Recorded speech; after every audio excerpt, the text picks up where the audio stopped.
Hi, and welcome to another episode of Kuntarkis. My name is Michael Yon, and this is Planet Narkariss Part 6. I titled it Part 6 because we've actually done 5 parts about the planet Narkariss back in our history of this podcast. And they really are worth a listening because they have a wealth of information that Kuntarkis shared about the planet. And in this episode, there's some more, so this is really worth listening to. Kuntarkis, how did you come to learn so much about Narkariss? Was it through direct experience or passed down knowledge? Okay, are you talking when I was actually on Narkariss, or are you talking when I'm in this human body? I think to start off with you being on Earth, how do you know what you know about Narkariss and you being in Nakara? Okay, what I've actually learned is, yes, we spoke about this yesterday, cellular memory. I have put a lot of time into connecting with my cellular memory. And back in 1988, I had the most unusual experience, which we also spoke about, where I sat within my own soul. And that's back in 1988. At that pivot point, I learned how to connect pretty fully with my cellular memory. And I brought different lifetimes when I was on Earth as well as a Nakaron. And that's how I discovered a lot of the Nakaron history. One of the other things, Michael, which a lot of people will question, but the reason people will question this, what I'm about to say, is because they don't know any other way of, say, bringing it into reality because of the high conditions that are placed upon people on this earth. We aren't taught about cellular memory.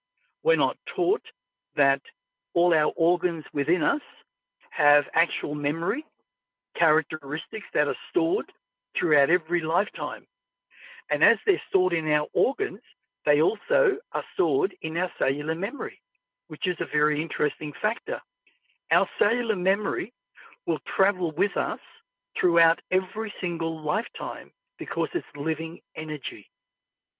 Now, what I'm about to say,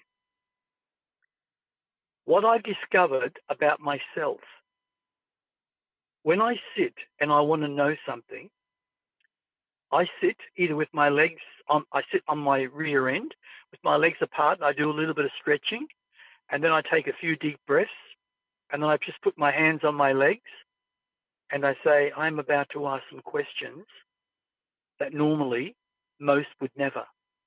So I ask a question, and suddenly I see it like a picture or like a verbal expression. And I've been very, very fortunate to be able to do that. Sometimes it doesn't work, but pretty well 60% of the times it does. That's why I can do what I can do now with what I'm writing about the long gone past of over 13,000 years ago. And that has really triggered my awareness to my cellular memory. Now, that cellular memory goes back 13,331 years ago when all that took place on this earth. And that's the first incarnation that I had on this planet as Shang. And Kalusha, that's her first incarnation on this planet as Zheng Lai Wang. So that's really why, Michael, I now can do it. But let's go back a little further. Let's go back to the night that I arrived. When I opened my eyes and I wanted to go to the toilet, the nurse wouldn't allow it. I was very forward, more forward than I normally am. And I did. While I was in the toilet, just sitting, waiting to pee, I had suddenly a flash of coming into the body, but much older, like I was. And I looked at that and I said, Why would I have that? Here I am in hospital, and suddenly I had a flashback within probably only a couple of hours that it occurred, and I could see myself transferring into the body and the original recipient going out. So that's where it all began. But it only happened every so often. A lot of the time, I would experience it also in my dream state. But I would just let it go as a dream. And that was my, how would you say, my unawareness at that time. But as I moved on through the planet, my own evolution, I was running little seminars. And I was becoming more and more open, more and more expressive in what I was expressing. And what kept saying to me, believe in what you are saying. Believe in what you are saying. We are helping you. We are helping you. And the funny thing is, I believe now, and I'm going to ask Inika or Vimera, were you at that stage guiding me? So when I see them next, which is only a couple of nights away, that's the question I will actually ask them. And I get a really strong feeling that they were already guiding me many times through my life with different events. So I trust that answers your question about being on Earth. But now Narkariss, I got to go about Narkariss, because I had really unusual abilities that most people could never ever accept. I found that I could close my eyes and I could see beyond the past when I was in a Nakaron. I could even close my eyes and foretell through certain events that I could notice what would occur. And I found every single time those occurrences actually happened exactly the way I saw them. Even going back into the past, I could see the past exactly the way it was. And I believe what it is, or what it was my father, Yarkus Carter's energy. I had his energies, and it allowed me to see whatever I wanted to see. And that's why my magic was so, I suppose, not brilliant. I don't like the word brilliant. Interesting in all situations. Even when I went to planets and I said to Kanag, or I said to Kalusha, I want to go first and find out what is beyond what we see with our eyes. So I became invisible and I flew over and I could see what was being prepared for our event. In other words, attacking us, surprisingly. And I watched. I also listened to what they were saying when I went down closer. And they were the enemy who were killing off most of the beings on that planet in one or two situations. I immediately came back and I explained to Kanag. And what we did what we call the triangle. We would go from a point that was facing, say, the massive forest, and we would open up to the left and open up to the right. And we would go around, right around the forest in another direction, both ways, and we would come behind them and come in. And they were totally unaware of that. So I used my abilities that my father placed within my genetics in so many different ways. It wasn't about creating a building where I could live, because we were given basically a penthouse each because of the things that we did. And we were commander generals. And we had an army. Massive, mate. 10 million each. Massive. It was incredible. So when you learn to believe in what you are, who you are, and even where you may be going in your own direction or your own evolution, You open up gateways within your cellular cells, and it draws out the knowledge to help guide you because you believe beyond all doubt. You're not living a logical existence. You're going beyond that with the mind. And basically, that's what it's all about. Sure. And thank you. And the Nakarans themselves, they relate to our human history. Could you talk about the difference between how the Nakarans look now compared to us physically? You mean their appearance? Yeah. Well, they've always been different. Um, the Nakaron stands 7 foot tall to 7 foot 4 inches. There are no Nakarons that are under 7 foot, which is quite incredible. The Nakarons, right throughout their 27 million years of evolution, have always been vegetarians, basically, right from the beginning. And consciously, they grew in their own evolution in that area. And I think that's one of the reasons why their genetics, when they form, like say a woman, a Nakaron woman becoming pregnant, every single child that is born ends up 7 foot to 7 foot 4. They end up quite robust, like in other words, streamlined, but very muscular. When I say muscular, I don't mean like Arnie, and you're like a big brick. They're slender, but they're tall.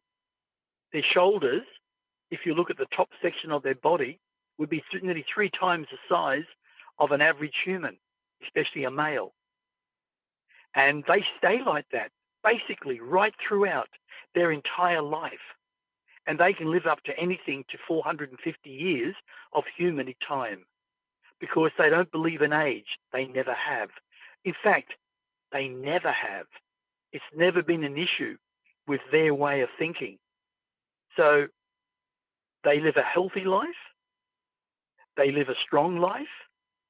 They live a positive life. They also help other worlds, other people with knowledge. They eat the right foods. They think the right thoughts. Yes, they have emotion, but nothing like we do here on Earth. We change our physical structure when we start to go into our late 20s and early 30s. We start to change our shape. That is conditioning from our parents, but also it's what we eat. We are carnivores on this planet. 65% are still carnivores. And our body shape changes, where the Nakarons don't.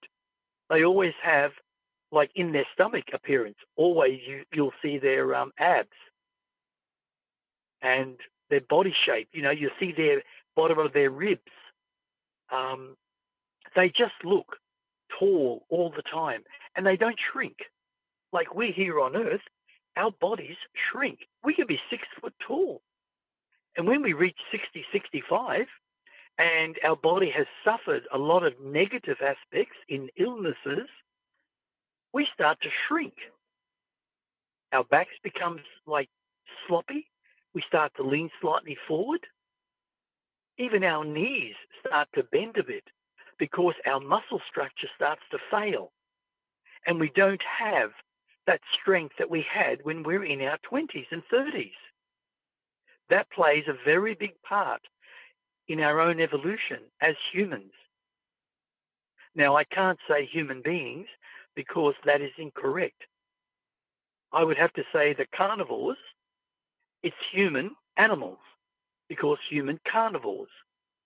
We're the ones who are vegetarian and they change their whole aspect of thinking and way of life. They're human beings growing consciously because that's what they want. Nakarons, they always grow consciously because that's their whole evolution. And they pass on really good genetics onto their children, which gain the knowledge that they have learnt throughout their own evolution. And then they pass it on to their children. We here on Earth, which I know it sounds negative, But you're better off saying the negative things so people may wake up and realize what we're doing is wrong for future generations. We think on a different level, and that's one of the biggest issues. We think on a level of conditioning, on fears, on insecurities, on sexual things all the time. You know, women are attracted to men because of how they look, so it's sexual. There's no love in that. There's no love in sexual.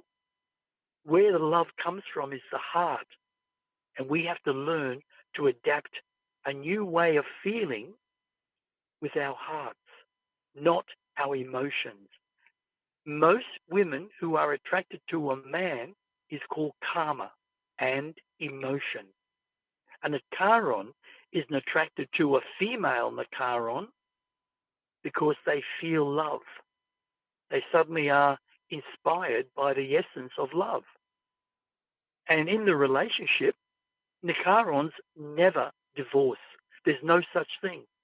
Absolutely no such thing.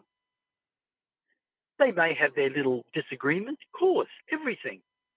But they are not insecure like we are here because we have turned our conditioning into now a belief system. And that belief system controls nearly every thought, every action of our existence. What are some unique traditions or rituals that define the Nakarans? Okay. One thing I find very interesting about the Nakarons, it doesn't matter if a Nakaron doesn't know you, like another Nakaron. If, say, for instance, there was a family in trouble, their house burnt down, any of the Nakarons in that area, even if they put out news that there is a family that needs a place to live, you would probably have 100,000 places where they were offering for those people to live with them until their house is fixed. That's how the Nakarons are. They also, how would you say? Oh, yeah. They also have mass gatherings of friendship and discussions, and they pass knowledge around all the time. They don't go to football games. They don't go to cricket games or golf games or things like that. They have their sports, but they have gatherings from all different areas on the Nakaron planet. And that's the most interesting factor. And they also have mass celebrations where they dance, where they tell jokes. They have somebody up on stage in all over Narkariss in different areas. And people come along with their children, and sometimes in these mass places where they have these mass halls, the children go into there and everything is set up for them to learn, to play, to have fun, while the parents can go and have fun. There's no pervertedness where, you know, there's a pedophile or a homosexual looking at a child, they want to have sex with them. That doesn't exist, ever. That's an interesting point. Here on Earth, you can't trust any male. And I don't care what they say. From what I've seen and what I've researched, it's really scary. The amount of perversion that are within families. I have heard so many families have had situations where children have been molested by uncles, by brothers, by sisters. It's just incredible. None of that occurs on Narkariss. What we need here is to become more of a community where we gather together and just be friends. Have parties. You know, we don't need alcohol. Nakarons don't have alcohol. They have Pasaki purple tea, but it's not an alcoholic drink. But it's a drink that it makes you feel so balanced. It enlightens you. It really gives you energy, and it's incredible. But also puts you to a very peaceful situation. It's like, you know, a stimulant in a way, but it's really nice.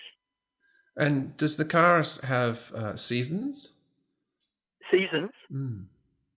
They do have seasons, yes. Yes. They don't have the cold weather like we do. They don't have the hot weather like we do. But things change, like with flowers, trees. Trees become greener. Flowers begin to grow more and more. The interesting thing about the flowers on Narkariss, you know how a rose would be on a tree, probably say, look, I really don't know. I've never really discovered that, but I think it's probably about, say, 7 to 10 days or something like that, or maybe 15 days. I'm not sure. But a nice rose. On Narkariss, when the roses grow, they grow very slowly. And when they come out and bloom, they'll be around for 3 to 4 months. They won't fall. And at night, they all close up completely. Everything basically closes up. It's like it goes into hibernation. It likes it's going through its own self-rejuvenation. But everything here has a tendency to drop and rot. It's very different on Narkariss. The actual plants don't actually rot. What they do, they dissipate. It's like energy falling off a stem, and then something else will grow. It's a very different system, and it's a system that most people, even scientists, would not fully accept or understand, because the Nakarons work with the planet, work with their nature on the planet out of living energy. And that's why there's a big difference. That's why they can foresee things, because they know that they are living energy and they have a consciousness that works perfectly through the mind. And they've learned only to go through the mind and allow their Nakaron brain to be their storage area, to draw on whenever they want. There's no ego to create confusion and also dissect everything that's actually sent from the mind to the brain like it is here on Earth. In a logical way. Yes, exactly. What about the wildlife on the planet? What's that like? Well, there's no carnivore animals on that planet whatsoever. There's no insects. There used to be when they first moved onto the planet, probably about 14 billion years ago. Sorry, 14 million years ago. I apologize. Million, not billion. Million. Because their evolution is 27 million. It was 13 million on their first planet, which was called also Narkariss. And when they had to move because of the aggressive alien race, they knew that they would lose thousands, if not hundreds of thousands of their own people. So they all evacuated. They knew they were coming. So, sorry, mate, what was that quick question? It's about again? wildlife, because I know you've got big butterflies and small elephants. Is that right? Yes, absolutely. The butterflies are huge. They're like a bird. They are huge, and they got a big body too. But they can fly for days without even resting. They fly all over Narkariss all the time. And yes, they do. They're not insect eaters. They actually eat the actual, what's the stuff called inside flower? The nectar. They eat the nectar, and there is lots of it. There's lots of nectar. Now, there are animals that come into the forest where the Nakarons grow just like the muhas, where they have so much fruit. And there are vines that actually grow up trees, and they support the tree. They don't suck the life out of the tree. They actually support the tree. And what they do is they produce tremendous amounts of fruit. And in that fruit, even animals come and take that fruit. They're allowed to. Because the animals don't harm anything or anyone. They don't attack anyone. It's like they coexist together in peace. And they are very strange looking compared to planet Earth when it comes to vegetarian animals. There's no cows, but there is a creature that looks like an elephant, but it's only small. And it's really, really cute. And the funny thing is, it can fly. How? How? Yeah. To be honest with you, I can't answer that question because I've never investigated it. They seemed to be able to place energy around themselves and literally fly and move. There are birds that can glide for hours without flapping their wings. It's a very different conscious understanding to what Earth is. Everything on this planet is based on physical substances. No one knows, very few, I should say, know about what living energy truly is. Where on Narkariss, every Narkaron knows what living energy is. From a young age of about 9, because, 9 on there would be like, say, 1 here, 1 or 2 for a child. But they know everything about living energy. And that's why they work with it right from a very young age. There are Narkarons today that are learning how to manifest and how to levitate with living energy. Not fly, levitate. And they do it. It's quite amazing to watch. We have parks that are so huge, and there's buildings all over those parks for people to come for holidays and things like that. And also in those parks, they hold events where if a Narkaron or several Narkarons or even 20 Narkarons create something spectacular that they can achieve, that they've worked on, Narkarons come along and observe them and sit and make a day of it. And they watch these ones literally levitate. Now, what they will do in time to come, I know this will happen, they'll be able to formulate that energy to move when they levitate. To this moment, they still haven't done it. No one has. But they can levitate very high, but they come back down again. They can also do somersaults, and they can do 3 or 4 or 5 somersaults without coming back to the ground when they levitate. It's quite fascinating to watch. They've gone far beyond what physics is on planet Earth. Even quantum physics is old news to Narkaron society. They believe just everything is possible, and they just keep trying and trying and trying, and they do it. What they create in say, hardware, dishes, plates, kitchen facilities, all that out of living energy and manifested into physical reality is absolutely mind-blowing. Like they do with their spaceships. They mold panels together through conscious thought. And that ship is so huge, it's impenetrable. So is there no technology that they use to help them with the manifesting of what they're making? Oh, they do, yes. Yeah, yes, they have technology. Can you tell us about that? So basically, they're manifesting and making things, whatever they're making, but they do have technology that helps them manifest. Yes. It's not that it's classed as old technology, right? But the technology is still used today in different, I suppose, let's call it factories, because that's the only thing I can really think, because that's where a lot of the technology is all over the planet. And that's the interesting part. They all seem to be interconnected. And they also send any new form of technology to all the different centers around Narkariss. So everyone is kept up to date. They also send it through computers. The computer systems there are like clear screens.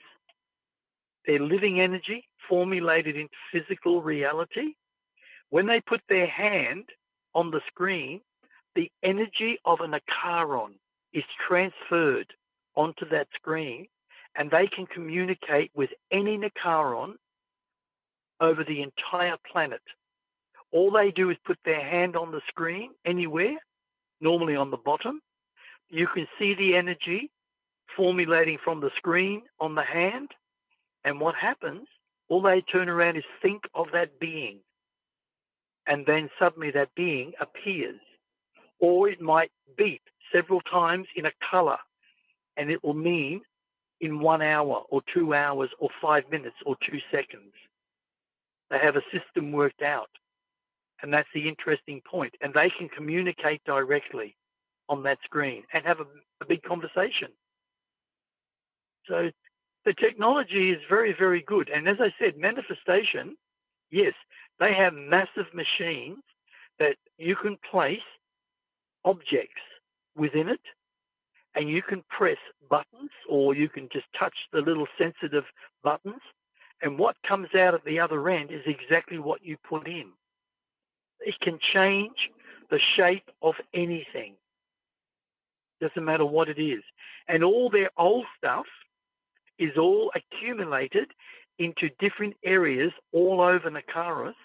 And what happens with those old objects that are no longer valuable, they're turned through a machine back into living energy, and the living energy is stored within these massive systems. And you can see them through these big, like, chambers, the energy that is moving around inside. And when they want the energy to manifest something, they extract it. And then they can put it through a machine and create exactly what they want. Everything is done with living energy. Everything is done through manifestation, through thought consciousness. And that's, to me, is a very advanced society. Including like powering their houses? Do they have a little box, or do they? Every house has what they call a built-in monitor, and it's not connected to any outside source. And it's the house that is the living energy. And all you do is come in where a hand imprint is put, and it's not a specific imprint of any particular person, but your frequency, once you move into that home, you touch it, it automatically takes your frequency, which you might resonate at, say, 37,000 cycles per second, and it knows exactly who you are. And all you do is touch and say, lights on, please. And the whole ceiling, I say, wall lights, please, and the walls light up. A very illuminated light, as if you were still outside in the sun. So there's no effect to the eyes. There's no radiation of any description. It's all based on living energy. Wow. Wow, that's amazing. Yep. Oh, and their toilets, by the way. Oh, I think I've yes. explained Yes, this. yes. Yeah, their toilets, mate, are incredible. If you go onto the toilet and you have a pee-pee, right, there's no water in the bowl. And as soon as you pee, that pee is dissipated. The actual seat or toilet itself, the bowl that's part of the floor, shaped into the floor, that consciously knows that you're peeing or pooping. And as soon as you do it, it literally dissipates everything that goes into that bowl automatically. And it's as clean can be, and there's never any bacteria. One of the big reasons why there's no bacteria, which could be like a negative bacteria, like here on Earth, if you're a carnivore, there's no such thing as carnivores. And they're only a one race. They don't have diversity like different civilizations living on the planet. And they're very conscious of not having extra emotion on their planet, aren't they? Yes. That's why they don't allow other civilizations to live on their planet. It's just never been allowed in 27 million years. And their culture is one of the most peaceful, most beautiful, most loving cultures you could ever see. Yeah, would you just describe how, when they have visitors come across, they use technology to remove emotion? Oh, yes, very interesting, actually. I know it's changed over the last, over the last probably several decades.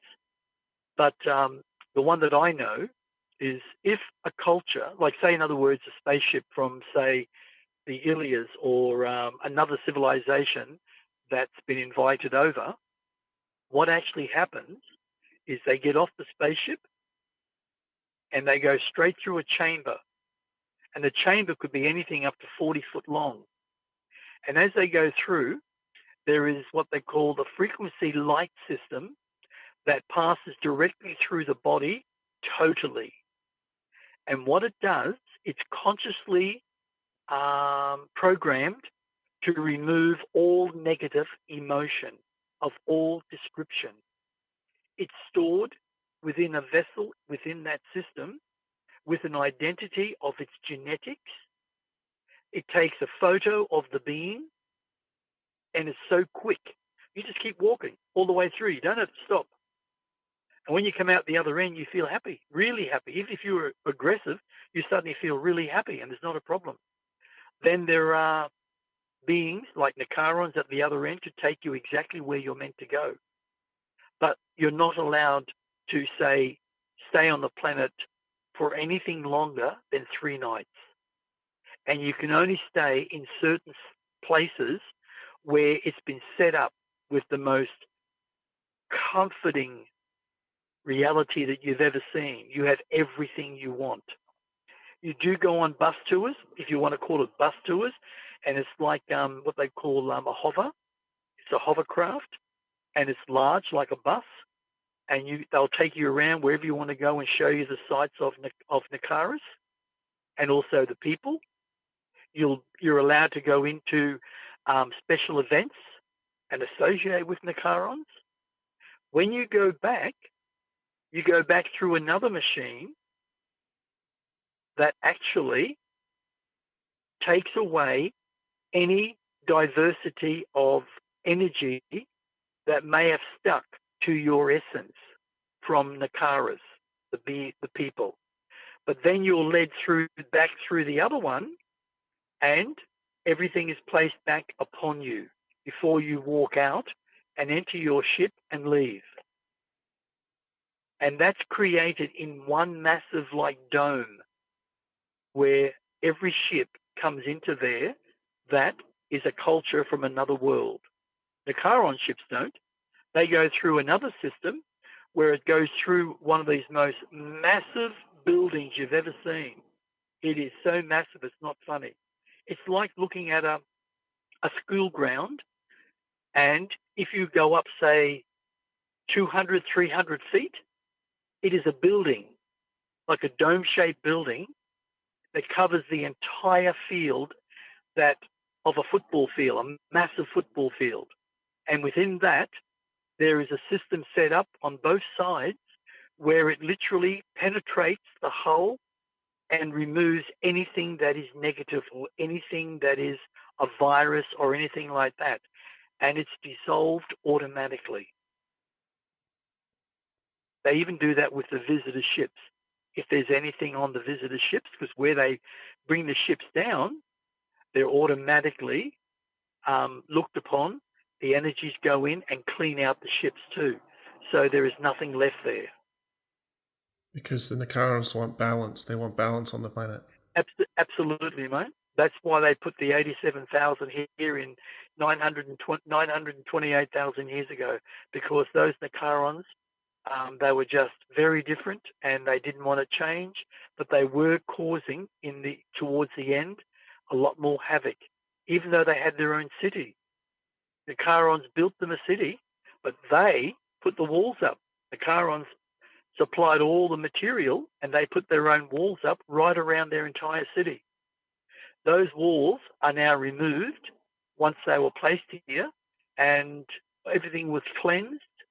The team went in there by the thousands, cleansed everything out, dematerialized everything that was no longer wanted, and allowed for Narkarons to live there, normal Narkarons, and it became a beautiful city. So the system on Narkariss is similar to the system on the planet with the Muhars on. They have these massive jungles everywhere over the planet that produce all their foods. And they also, by the way, they eat their flowers. They have a system where they grow flowers to consume, and they take the flowers, the buds, and everything. And so do a lot of people here on Earth. They take different flowers, which are created into herbs and things like that Hmm. for the nutrients, you know. Yeah. Well, it's just like I bought a kilo of roasted dandelion and chicory, and I having that as my coffee instead of having actual coffee. Yeah. Oh, I wanted to ask you about the suns on Narkariss. Most people would think that there's just one sun. When did the second and third sun come in history, do you think? Through consciousness, mate. See, the funny thing about evolution has no boundaries. It's limitless because living energy is limitless. We create the limitations through our own thoughts. And living energy knows that's where we are as a species. We're growing, and it may take 100,000 years or 100 million years or even 1 trillion years to grow to a point where you can have 3 suns and no longer have night. The Narkarons have no night. When the Narkarons first moved on to the second planet, and they called it Narkariss, they only had one sun and they had a moon. Over hundreds and hundreds of thousands of years, the moon started to shrink, but not in reality. It was moving away from their planet. And about 4.5 million years in their evolution on that planet, suddenly the moon was so far away and another sun came into existence, closer and closer and closer, until it was a similar distance, still further away, but a similar distance to the first sun. About 11 million years. Sorry, no, that's wrong. No, sorry, hang on. About 8.9 million years later, the third sun came into existence and the moon was completely gone. The Narkarons now live with 3 suns and no moon. No one sleeps like we do here on Earth. We have to have sleep because if we don't, we will die and grow old very quickly because our body needs that time to heal. Narkarons have like a fiesta like the Mexicans do. They all do it through the day. Many do it at the same time. Many do it as they choose to. But their whole, how would you say, evolution of growth comes from their thoughts and what they consume. The food they consume is never sprayed with anything because there's no insects. The thing we say we have to have insects to spread pollen and all that type of stuff, it's not true. It's because we think that way and we believe that's what it is because that's what we see. We don't go beyond what we see. On the planet Narkariss, they're all different in their thinking. So that's why they don't need to sleep anymore. But they have a rest time, 1 hour, 40 minutes. That's it. And they might do that twice through that 24-hour cycle, but they don't have time factor. And they're all conscious, and able to leave their body and have adventures while they rest? Now, 100%. All the Narkarons can do that because they have evolved over the last 14 million years on that planet. That's 13 million years more in evolution than us. So of course they're going to have all that technology. Of course they're all going to be vegetarians. Of course they're going to be spiritual in their own self-awareness. Of course they're going to be able to levitate because they practice. They believe. We here don't believe because we've never been taught to believe. And that's what we've got to change. And of course, evolution is going to be a long time with humanity. But I tell you one thing, we are very similar to Narkarons in our thinking. I'll tell you the reason why. Every single human on this planet, be it Asian, Westerner, African, European, we all have a percentage of Narkaron blood. Nakaron DNA because of the 87,000 that were placed here 928,000 years ago. They evolved with the Neanderthals.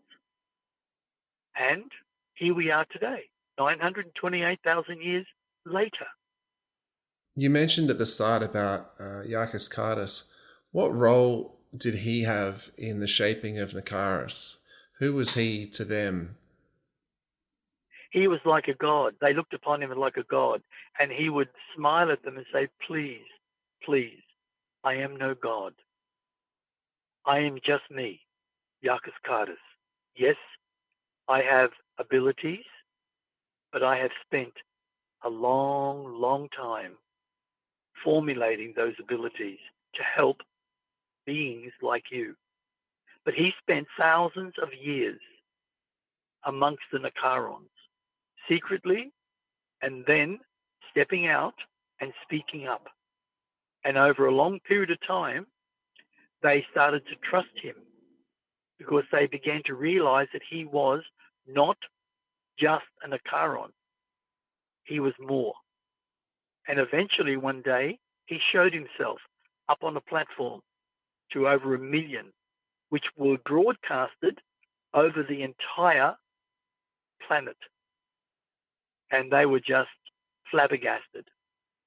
They'd never come across anyone that was that 12 foot tall, looked like they were transparent, and they had all these magical powers. No one ever knew. But the Nakarons were the first to find that out. And that was the most interesting factor. And also, the Nakarons deserved it, didn't they? Like, he chose the Nakarons for this reason. Yes, he chose the Nakarons because he saw their spiritual growth. He saw their self-awareness. He could see that they were working with nature, and they understood totality when it came to living energy. He saw their past.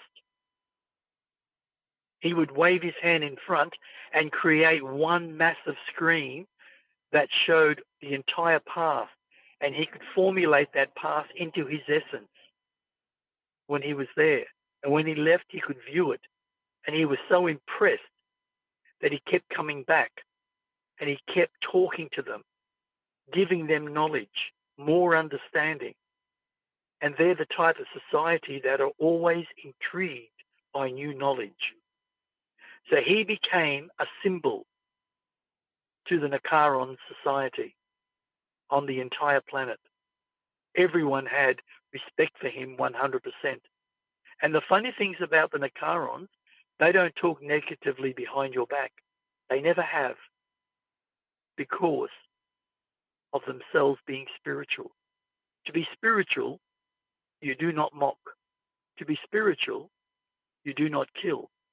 To be spiritual, you do not rape. To be spiritual, you do not talk behind one's back. All you do is love and allow yourself to understand. And that's the thing. Here, it's very different because we live in fear, my friend. We live in fear. And we've got to break that cycle of fear.